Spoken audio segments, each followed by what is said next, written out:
Hello and welcome to your stats warm-up. All right, so this is part of your review for the test. Now, the one thing that's not on this warm-up that will be on the test is creating a regression equation by hand, so using the different formulas there. There is an example of it in the sample test, and there are lots of examples of it back on your previous warm-ups and the videos.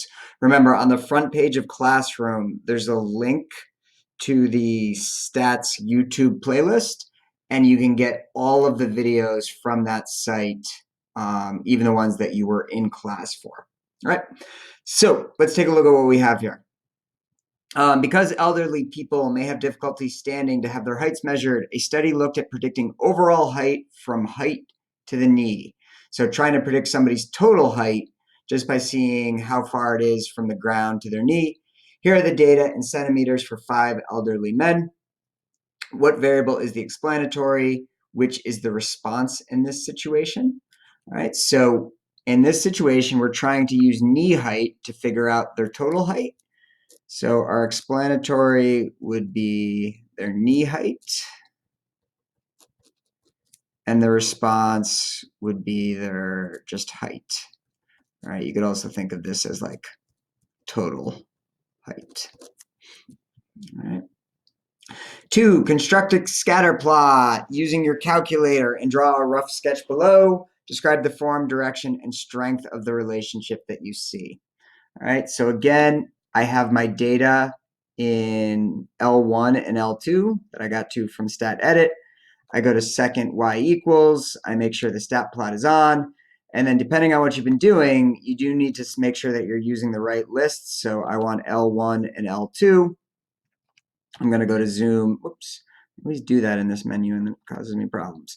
All right, I'm going to go to zoom 9, and there's my scatter plot. So when I'm sketching it, again, I don't need it to be exact, but I do want you to label your axes. So this is knee height. This is total height.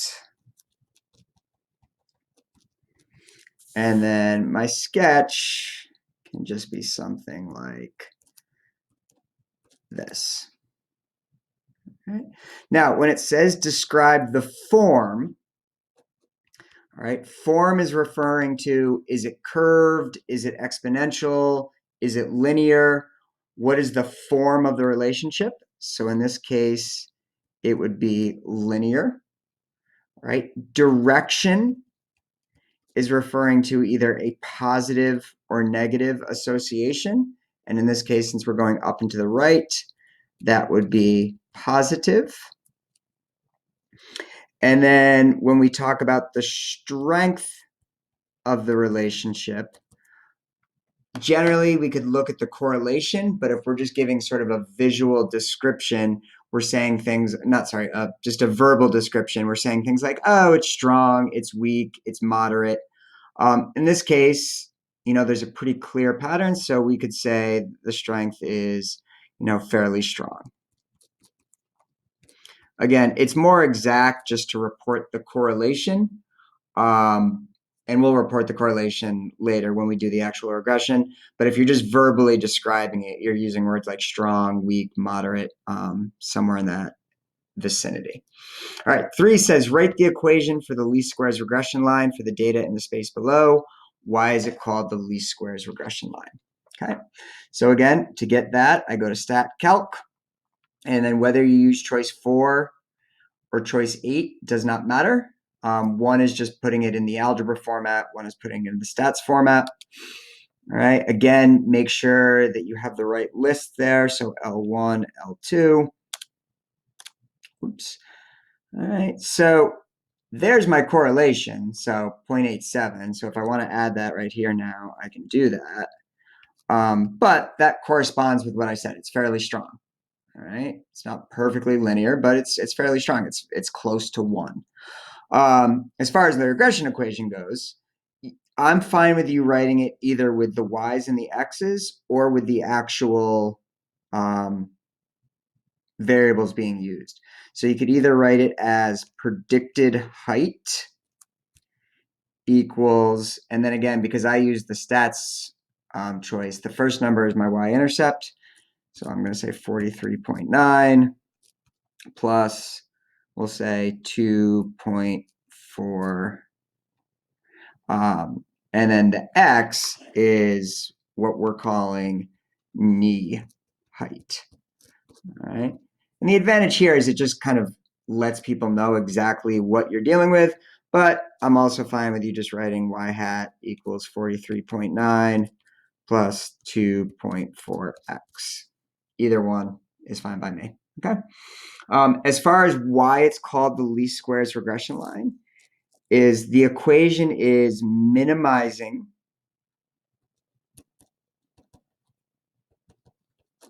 the sum of the squared residuals. All right, that's what that term least squares is referring to. It's the equation that minimizes the sum of the squared residuals.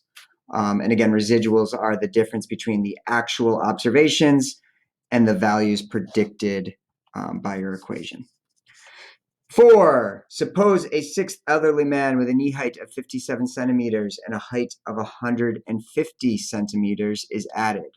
What impact would this have on the correlation and the slope of the regression line? All right.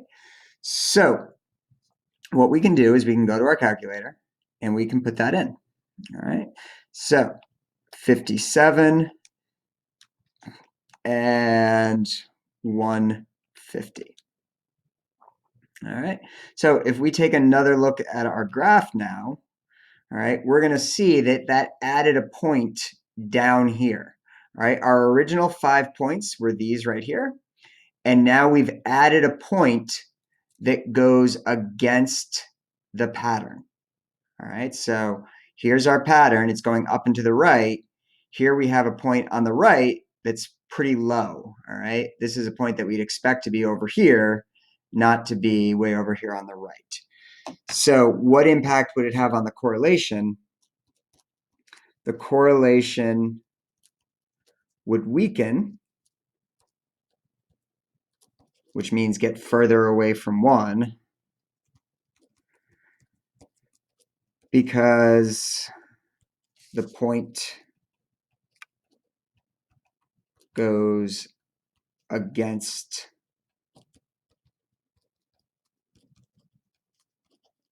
the pattern. All right, now in terms of the slope, remember the formula for the slope of a regression equation is R times SY over SX. All right, so in this case, if R is going down or R is weakening in our situation, it's going to reduce the steepness of our line. All right, and again, the reason I'm saying reduce the steepness is I'm just trying to stay away from saying make the slope go up or down, because again, that can become a little vague and ambiguous when you're dealing with negatives. So we could say the slope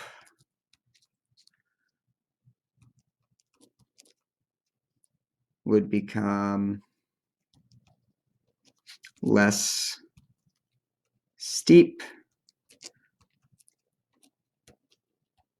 because our R moved towards 0, right? It got closer to 0. That's what we mean when we say weaken. So if this got closer to 0, it's going to make our slope less steep.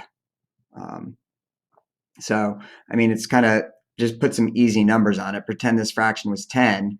You know, if your correlation was 0.9, you had a slope of 9. All right. If your correlation drops to 0.5, now you have a slope of 5. So it's becoming less steep as our R moves towards 0. All right. So should your regression line from question 3 be used to predict the height of an elderly man whose knee height is 70 centimeters? If so, do it. If not, explain why not. All right. And on this case, our answer is we should not do it. we should not make the prediction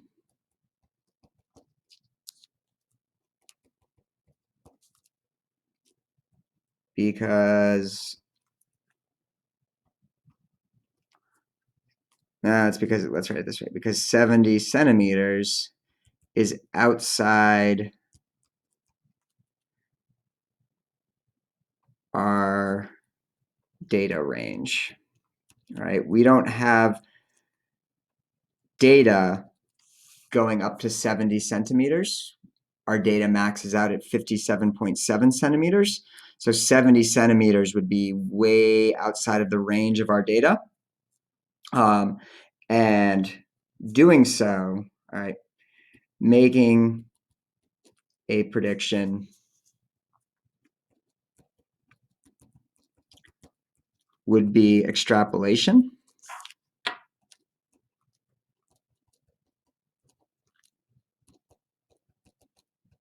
which is bad. All right, we don't like to extrapolate. So we should not make the prediction in this case. All right, let's take a look at what we have here. Scientists have studied an outbreak of locusts in Tanzania and found a negative correlation between the amount of rainfall and the abundance of red locusts. The least squares regression line for this relationship is predicted relative abundance equals 6.7 minus 0.12 times the rainfall. Interpret the slope of the line in context of this problem. All right, so again, what story is this regression line telling us? And it's telling us that as rain increases, we can expect less locusts. And then if we want to be specifically,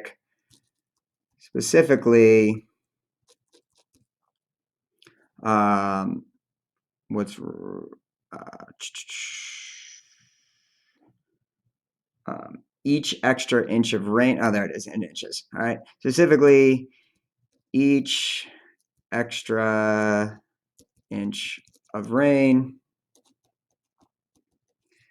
drops the relative abundance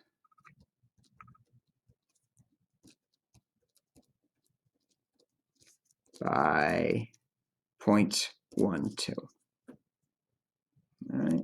But the overall story here is that rain holds down the abundance of locusts. So the drier it is, the more locusts you're going to have.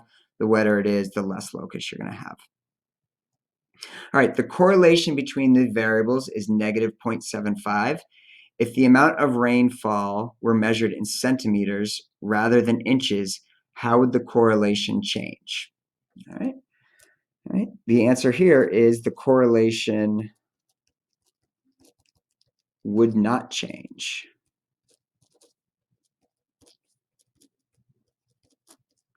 All right. Correlation is based on z-scores, and z-scores are unaffected by changes in units.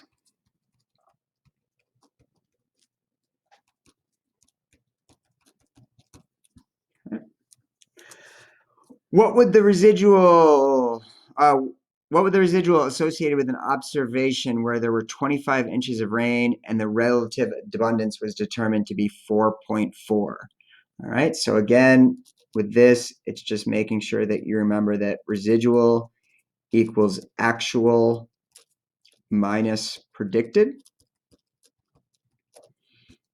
All right, so they're telling you the actual was 4.4. You have to find the predicted when there were 25 inches of rain. So if we use our regression equation, predicted y equals 6.7 minus 0.12x.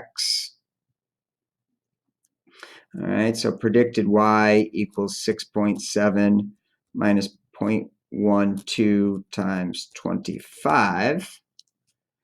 All right, and then just do that on your calculator. Minus 0.12 times 25, and we get a predicted value of 3.7. So to finish off our residual here, 4.4 minus 3.7 is a positive residual of 0.7, right? Which means in this case, we under predicted. All right, our prediction was 3.7, the actual value is 4.4, so we under predicted in this scenario. All right, last but not least, would it be appropriate for scientists to conclude that changes in rainfall are responsible for variations in the relative abundance of red locusts in this region? Why or why not? All right, no. All right. Why can we not say one is responsible for another? Because correlation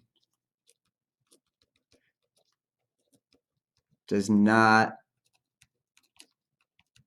imply causation. We know there's a relationship,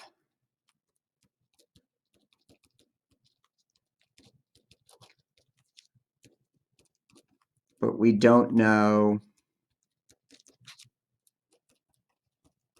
if one causes the other. All right, so we just have to be careful about that because it can be very tempting to be like, oh, these have a high correlation, so this thing is causing this other thing. But we have to conduct experiments to establish causation. Just having a high correlation isn't enough for us to say one way or another that one thing is responsible or one thing is causing. So again, high correlation, great, but that doesn't actually tell us that one is causing the other. All right, so again, I hope this was useful. These are just some of the other types of questions you could end up seeing on your test. Also, don't forget there will be a hand regression. Even though that wasn't on here, that is something that you're responsible for, and we've done it so many other times that I decided to use this space for other stuff. All right, good luck, and let me know if you have any questions. All right.